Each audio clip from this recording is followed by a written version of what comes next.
Karibu sana kwenye Bongo Trends, kituo chako pendwa cha habari za michezo na burudani. Na kama hii ni mara yako ya kwanza kutembelea ukurasa wetu huu wa YouTube, tafadhali usisahau kubonyeza maneno yaliyoandikwa subscribe chini ya video hii. Pia ulike na kuacha maoni yako hapo chini kwenye comment section ili uwe wa kwanza kupata habari zetu muda wote tunapoziweka kwenye mtandao wa YouTube. Leo tuna habari muhimu kutoka kwenye soka la Afrika, na hii inamhusu beki wa kimataifa wa DR Congo Enock Inonga Baka Varane, ambaye yuko mbioni kurejea nchini Tanzania na kujiunga na klabu ya Yanga Sports Club.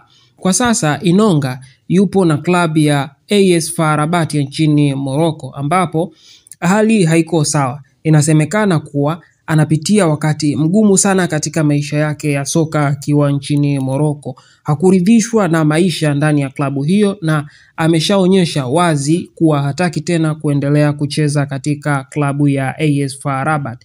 Habari kutoka kwenye vyanzo vya karibu zinasema kwamba Enock Inonga anataka kuondoka Morocco mara dirisha kubwa la usajili litakapofunguliwa, na si kwa timu yoyote ile bali ni kwa Young African Sports Club maarufu kama Yanga. Tukikumbuka vizuri, Enock Inonga aliwahi kucheza nchini Tanzania akiwa na klabu ya Simba Sports Club, ambapo alikuwa ni beki mwenye kiwango cha hali ya juu sana, akizuia mashambulizi mengi na kuwa kiongozi mzuri ndani ya uwanja. Wengi walimpenda kwa uwezo wake wa kupambana, kasi na utulivu akiwa na mpira. Kwa hivyo endapo ataingia kwenye klabu ya soka ya Yanga Sports Club, basi itakuwa ni pigo kubwa kwa wapinzani wao Simba Sports Club. Je, unahisi hili linawezekana? Tuandikie majibu yako kwenye comment section juu ya usajili huu wa Enock Inonga Baka Varane kwenda Jangwani kucheza kwenye klabu ya soka ya Young African Sports Club. Hii ni habari ambayo inaonekana kuwa na uzito mkubwa kwa mashabiki wa soka la Tanzania na Afrika Mashariki kwa ujumla. Kama Enock Inonga atajiunga na Yanga, italeta ushindani mkubwa kwenye ligi, hasa katika mechi za watani wa jadi Simba Sports Club wanapokutana na Young African Sports Club.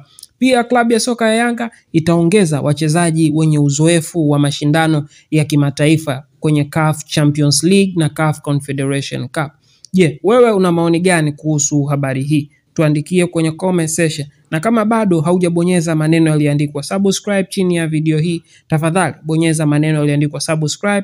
Usisahau kugonga kengele itakayojitokeza ili uwe wa kwanza kupata habari zetu muda wote tunapoziweka kwenye mtandao wetu huu wa Bongo Trends. Ulikuwa na mimi J Sports. Kumbuka hii ni Bongo Trend, hadi wakati mwingine.